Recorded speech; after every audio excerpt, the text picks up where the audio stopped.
আমি কৌশিক, আমার best friend বিজয়। হঠাৎ ভার্সিটি বন্ধ হতে আমি বাড়ি চলে যাচ্ছি। হঠাৎ বিজয় এসে বলল, কী রে, বাড়ি যাচ্ছিস বুঝি? আমি বললাম, তো কী আর করা, বাড়ি তো যেতেই হবে। বিজয় বলল, আমাকে নিবি তোর সঙ্গে? আমি বললাম, কেন নয়, তুই আমার সঙ্গে যাবি আমাদের গ্রামে? বিজয় বলল, আমার ভীষণ শখ জানিস গ্রাম দেখার, কিন্তু কখনো দেখা হয়ে ওঠেনি, আমাকে নিয়ে চল না। আমি বললাম, মেসোমশাই মাসিমা যদি রাগ করেন?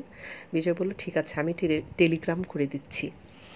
বিজয় টেলিগ্রাম করে দিল, আমি এক ফ্রেন্ডের বাসায় 2-3 দিন থাকবো, তারপর চলে আসবো, তোমরা চিন্তা করো না। ব্যাস, টেলিগ্রাম পাঠানোর পরে আমরা রওনা দিলাম।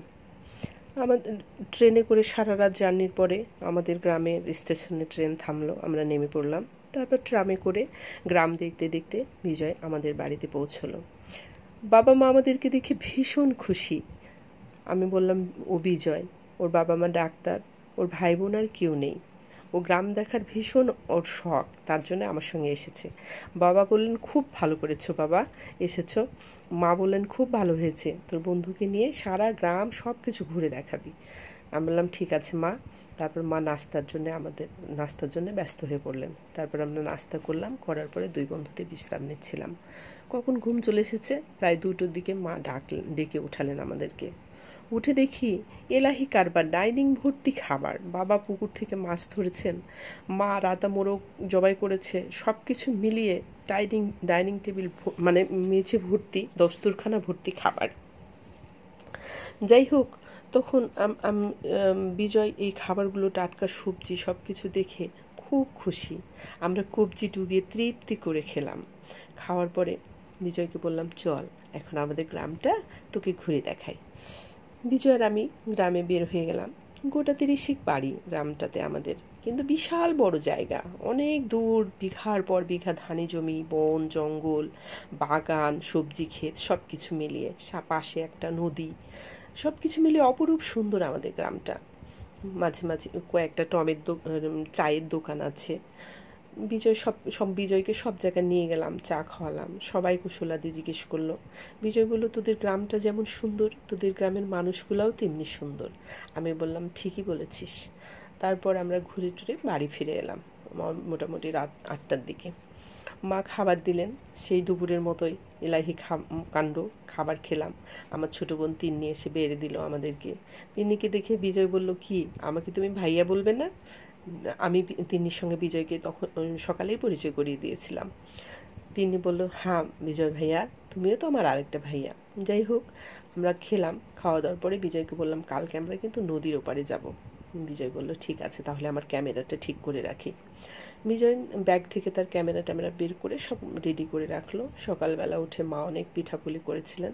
আমরা খেয়ে দিয়ে তারপরে নদীর ঘাটে চলে গেলাম। যাবার সময় মা কিছু নাস্তা দিলেন, বললেন, যদি তোদের ফিরতে দেরি হয় খেয়ে নিস। আমি বললাম, এটা দরকার নেই মা, আমরা তাড়াতাড়ি চলে আসবো। তবু মা শুনলেন না। ঠিক আছে, আমরা চললাম। তারপর নদীর ঘাটে যেয়ে দেখি খগেন কাকা মাঝি নৌকা নিয়ে বসে আছেন, প্যাসেঞ্জার নেই। আমরা বললাম, খগেন কাকা, আজকে সারা দিনের জন্য তোমাকে আমরা ভাড়া করলাম, আজ তুমি কাউকে উঠাবে না, আমরাকে নিয়ে যাবে আর নিয়ে আসবে। খগেন কাকা হেসে বললেন, ঠিক আছে চলো। তারপর আমরা নৌকাতে চেপে বসলাম। খগেন কাকা আমাদেরকে নিয়ে চললেন ওপারে গিয়ে নৌকা থেকে নেমে বললাম, কাকা তুমি নৌকার ওপর ঘুমো, আমরা এসে তোমাকে ডাকবো। খগেন কাকা বলল, ঠিক আছে। আমরা হাঁটা ধরলাম বনের দিকে। বিভিন্ন জীবজন্তু চারিদিকে আমাদেরকে দেখে পালাচ্ছে, বিভিন্ন বুনো ফল ফুলে ভর্তি সব কিছু। এগুলো দেখতে দেখতে বিজয় এত উল্লসিত হয়ে উঠল, আমি হাঁ করে ওর দিকে চেয়ে রইলাম।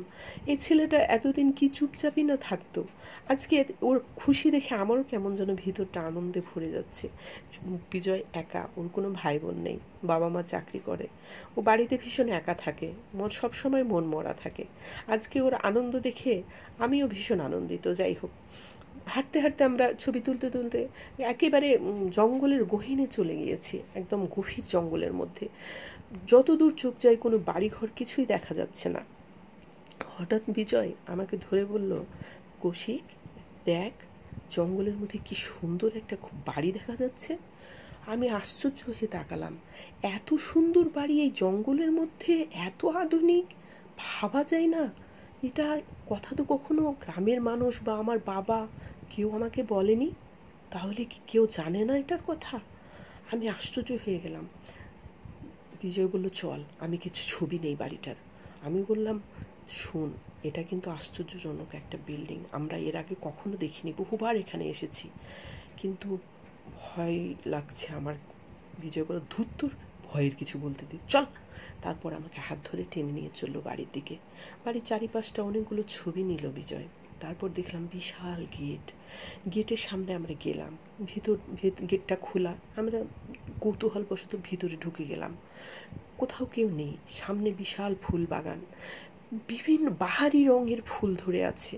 চারিদিকে মৌমাছি, প্রজাপতি উঠছে, আর একটা অপরূপ সুন্দরী অপসরা বাগানের মধ্যে ফুলের প্রজাপতি ধরছে আর গুনগুন করে গান গাইছে।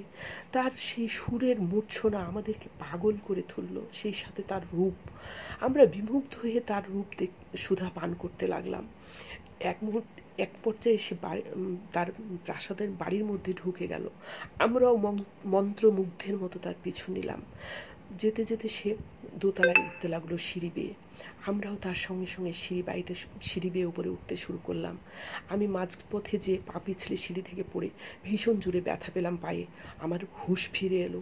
আমি তাড়াতাড়ি নিজেকে সামলে নিয়ে উঠে দাঁড়ানোর চেষ্টা করলাম, আর বিজয় বলে চিৎকার করতে যেয়ে দেখি বিজয় সিঁড়ি পার হয়ে উপরে উঠে গেছে একটা ঘরের দরজার সামনে। যেতেই মেয়েটি দরজার সামনে দাঁড়াতেই দরজাটি খুলে গেল। বিজয় আর মেয়েটি ঘরে ঢুকে গেল। আমি কোনো রকম কষ্ট করে সিঁড়ি পার হয়ে বিজয়কে ডাকতে যাব, দরজায় হাত দিতে যেয়ে ভাবলাম ভিতরে কি হচ্ছে এটা আমার জানা দরকার।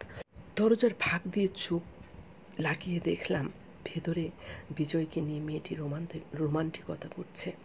আমি একটু লজ্জা পেলাম। তারপর আমি চুপচাপ দাঁড়িয়ে রইলাম। দেখলাম আস্তে আস্তে বিজয়কে মেয়েটি উপুর করে শুইয়ে দিল। তারপর আর মেয়েটির আস্তে আস্তে চেহারা চেঞ্জ হতে লাগলো, একদম পিশাচিনী রূপ ধারণ করলো। কি বড় বড় দাঁত আর কি চেহারা, সে ভাষায় প্রকাশ করার মতো না।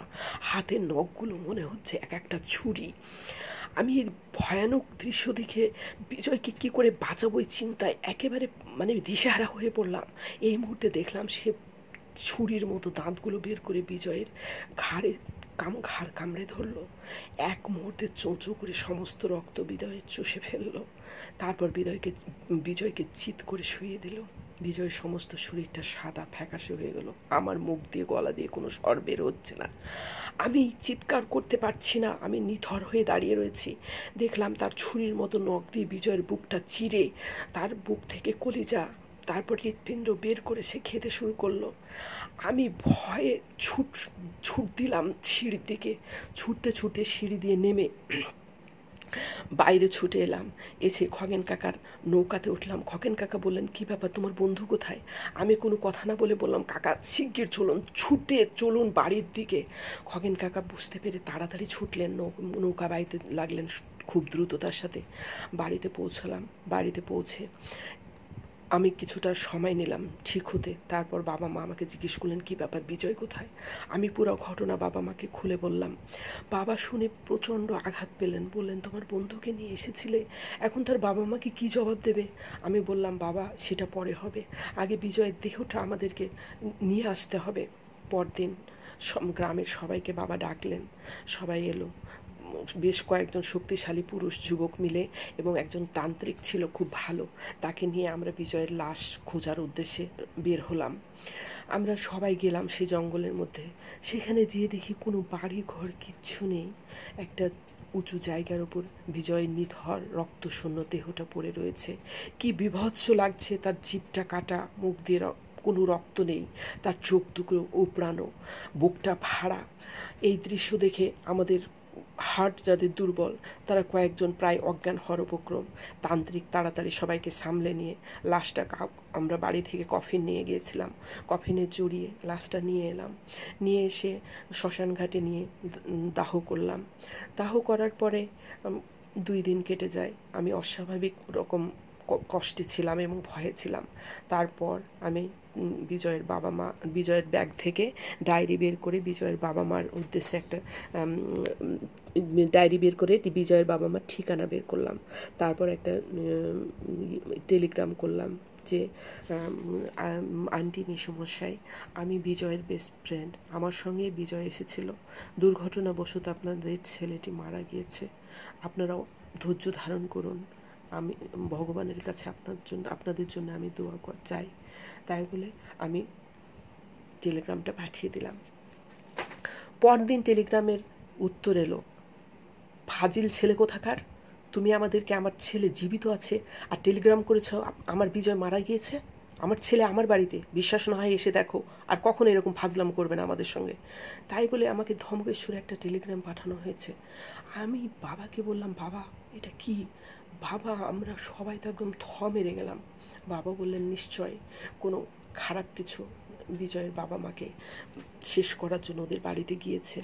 আমি বাবার পরামর্শে তান্ত্রিক সাথে নিয়ে আরও তান্ত্রিকের 2 জন সাহায্যকারীকে নিয়ে বিজয়দের বাড়ির উদ্দেশ্যে, ঠিকানা যেহেতু আছে ডায়েরিতে, উদ্দেশ্যে রওনা দিলাম।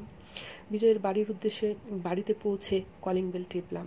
বিজয় দরজা খুলল, কেউ একজন এসে দরজা খুলল, দেখলাম বিজয়।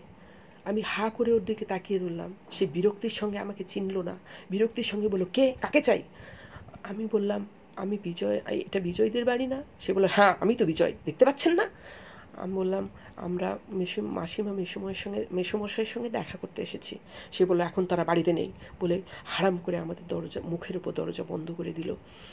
আমরা বারবার কলিং বেল টিপলাম, সে আর দরজা খুলল না। আমরা অগত্যা বাইরে অপেক্ষা করতে লাগলাম, মাসিমা মেসোমশাই কখন অফিস থেকে ফিরবেন সে আশায়।